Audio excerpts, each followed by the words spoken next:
Adrenaline एक ऐसी चीज जिसके बिना लाइफ बिल्कुल ब्लैंक और बोरिंग लगती है। मीट और मेन कैरेक्टर एक सेल्फ प्रोक्लेम्ड डोपामीन एडिक्ट। इसने सब ट्राई किया, rock bands, sports, martial arts, यहाँ तक कि स्काई डाइविंग और एक्सट्रीम पार्कूर। पर धीरे धीरे रियल वर्ल्ड का थ्रिल खत्म हो गया। वो बिल्कुल स्टक फील करने लगा था। उस एड्रेनलिन हिट को वापस पाने के लिए उसने वो किया जो उसने कभी नहीं सोचा था, ऑनलाइन गेमिंग। सच बोलूं तो उससे गेमिंग से नफरत थी। उसके लिए गेमिंग का मतलब था उसके मोम की यादें। एक ऐसी माँ जो अपने बेटे के कॉल्स तक अटेंड नहीं करती थी क्योंकि वो गेमिंग में बिजी रहती थी। लेकिन जैसे ही उसने वर्चुअल वर्ल्ड में कदम रखा, वह पूरी तरह हुक हो गया। सिर्फ मजे के लिए नहीं, उसने सारे ब्रूटल अपोकैलिप्टिक सर्वाइवल गेम्स में मास्टरी कर ली। लेकिन एक रात कुछ ऐसा हुआ जो उसने सपने में भी नहीं सोचा था। वह एक कन्वीनियंस स्टोर में गया, सिर्फ एरिया कोला लेने। कैशियर को पैसे दिए, पर जैसे ही उसने बॉटल पकड़ी, कैशियर ने उसकी आंखों में देखा एक अजीब डार्क इंटेंसिटी के साथ और बोला, व्हाट एन एक्सीलेंट चॉइस। इससे पहले कि वो कुछ समझ पाता, हवा में एक खतरनाक स्लैश हुआ। स्टोर एक क्राइम सीन बन गया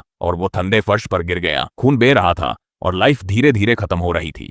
जैसे ही उसका खून फर्श पे फैला, एक मिस्टीरियस आवाज गुंजी, लेट्स गो बैक 1 आवर। अचानक वक्त पीछे चला गया। वो वापस अपने डेस्क पर था, हेडफोन्स लगे, टाइप कर रहा था। उसने सीधा कैमरा में देखा और बोला, I'll say it again, I'm a dopamine addict। वो मार चुका था, लेकिन उसका असली सर्वाइवल गेम अब शुरू हुआ है। सोचिए, दुनिया तबाह हो चुकी है। एक मीटियोर गिरने के बाद पूरी दुनिया एक ब्रूटल फ्रीजिंग आइस एज में चली गई। जनरेशन निकल गई और फिर आया एक शॉर्ट वार्म पीरियड। सर्वाइवर्स के लिए एक आखिरी मौका। उन्होंने दुनिया भर में 9 सेफ जोन्स बनाए। ये है अपोकलिप्स सेफ जोन की असली कहानी। दुनिया 9 हिस्सों में बांटी है, candy, cola, cigarette, beer, chicken, cocaine, knife, love और यूनिकॉर्न जोन। गेम शुरू करते ही आपके पास 8 जोन्स का ऑप्शन होता है, बस वो डेडली नाइफ जोन लॉक रहता है। आप एक 10 साल के बच्चे के रूप में ड्रॉप होते हो। यह है फेज 1, एक 10 साल का काउंटडाउन। जब आप 20 के होंगे तब असली नाइटमेयर शुरू होगा। फेज 2 में सेकंड अपोकैलिप्स स्टार्ट होगा। बाउंड्रीज टूट जाएंगी और शुरू होगी सर्वाइवल की जंग। आपका स्टार्टिंग पॉइंट ही डिसाइड करेगा कि आप सर्वाइव करोगे या नहीं। जोन जितना डेंजरस, रिवॉर्ड उतना बड़ा। और वो नाइफ जोन, वहां सिर्फ साइकोपैथ्स भरे पड़े हैं। अगर उन्होंने किसी दूसरे जोन के प्लेयर को देख लिया तो वो सीधा खत्म कर देते हैं। ज्यादातर लोग सेफ खेलना पसंद करते हैं, पर एक हार्डकोर गेमर के लिए यही तो असली थ्रिल है। अब वक्त आ गया है इस दुनिया को क्लियर करने का, चाहे रास्ते में कितने भी साइकोपैथ्स क्यों ना आ जाएं। तो अल्टीमेट गेमिंग रश का पीछा करते करते फाइनली वो दिन आ गया। अपोकलिप्स सेफ जोन में घंटों मेहनत करने के बाद हमारे प्रोटैगनिस्ट ने वो कर दिखाया जो इम्पॉसिबल था। उसने गेम के हर एक जोन का एंडिंग देख लिया, इंक्लूडिंग वो hidden hyper difficult knife zone. वो डन द कम्युनिटी फोरम्स पर उसका यूजर नेम था डोपामीन एडिक्ट। वो वहां रेगुलर वॉक थ्रूज पोस्ट करता था ताकि बाकी प्लेयर्स भी गेम एंजॉय कर सकें। उसने अपना फाइनल गिफ्ट पोस्ट किया, guide to starting in the hidden safe zone, knife. और जैसे हमेशा होता है, फोरम का सबसे बड़ा टॉक्सिक कमेंटर होम प्रोटेक्टर फौरान वहां आ गया। होम प्रोटेक्टर का दिमाग खराब हो गया। वो चिल्लाने लगा कि ये गाइड कितनी पगलपन वाली है। उसका कहना था कि नाइफ जोन साइकोपैथ्स का अड्डा है और कौन सा पागल इंसान ये सिखाएगा कि गेम शुरू करते ही लोकल रेजिडेंट्स, औरत और बच्चों तक को एक 10 साल का बच्चा बनकर मार दो।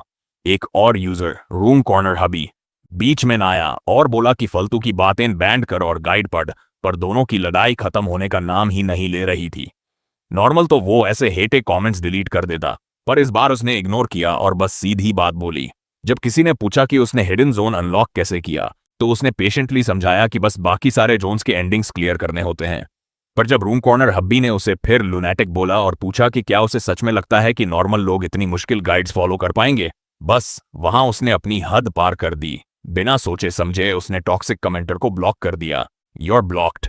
वहां टाउन के दूसरे कोने में दी रूम कॉर्नर हबी अपने स्क्रीन पर गुस्से में चिल्ला रहा था, पर डोपामीन एडिक्ट ने उस शोर को इग्नोर किया और स्क्रॉल करते करते देखा कि तय जोंगते से बियॉन्से नाम के यूजर ने उसे थैंक यू बोला है। स्माइल करते हुए उसने रियलाइज किया कि उसकी मेहनत किसी के तो काम आ रही है। लेकिन जब सब शांत हुआ और उसने एपोकालिप्स सेफ जोन की ग्लोइंग स्क्रीन देखी, तो एक गहरा ख्वालेपन महसूस हुआ। वह पूरी तरह गेम खत्म कर चुका था। अपनी चेयर पर पीछे लीन होकर उसने सोचा, अब क्या। ठंडी रात में बाहर कदम रखते ही यूसी वो डोपामीन क्रैश महसूस होने लगा। दिमाग में एक ही सवाल था, अब कौन सा नया थ्रिल मिलेगा। तभी उसकी नजर एक कन्वीनियंस स्टोर पर पड़ी जो अंधेरे में चमक रहा था। यूसी याद नहीं था कि ये स्टोर पहले कभी यहां था भी या नहीं। अंदर गया तो उसका दिमाग चकरा गया।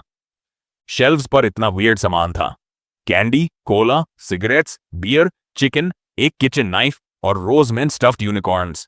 सडनली उससे क्लिक हुआ, ये रैंडम जंक नहीं था, ये तो गेम के सेफ जोन्स का एग्जैक्ट लाइनअप था। गेम का तो कोरियन रिलीज भी नहीं था, तो ऑफिशियल कोलैबोरेशन तो हो नहीं सकता। उसने सोचा, शॉप ओनर पक्का कोई हार्डकोर अनहिंज्ड फैन होगा जिसे ये सब अजीब सामान रखने का शौक है। हंसी आई कि कोई असली लाइफ में ऐसा पगलपन कैसे कर सकता है, तो उसने फोटोज ली और ऑनलाइन डाल दी। थोड़ा मजाक करने के लिए उसने एक बॉटल कोला उठाई और काउंटर पर गया, पर नीचे देखते ही उसका दिमाग सुन्न हो गया। बॉटल पर बारकोड ही नहीं था। इससे पहले कि वो कुछ समझता, पीछे से एक शैडो निकली। क्लर्क चुपके से पास आया, एक भारी वेपन उठाया और धीरे से बोला, व्हाट एन एक्सीलेंट चॉइस। एक जोरदार हिट उसके सार पर लगी और सब कुछ ब्लैक हो गया। जब उसकी आंखें खुली तो वो स्टोर गायब था। वो एक खतरनाक बर्फीली स्टॉर्म में था, एक स्ट्रेंज व्हाइट यूनिफॉर्म पहने। चारों तरफ देखा तो शॉक में था, और तभी एक बदतमीज इंसान उसके मुंह पर चिल्लाने लगा। 1 सेकंड लगा समझने में। वो सेफ जोन के उस ब्रूटल ट्रैश गेम के अंदर ट्रांसमिग्रेट हो चुका था। डरने की जगह उसके चेहरे पर एक खतरनाक स्माइल आ गई। गेमर बर्नआउट गया तेल लेने। उसके डोपामिन के लिए अब उसे रियल लाइफ का सबसे बड़ा एडवेंचर मिल गया था।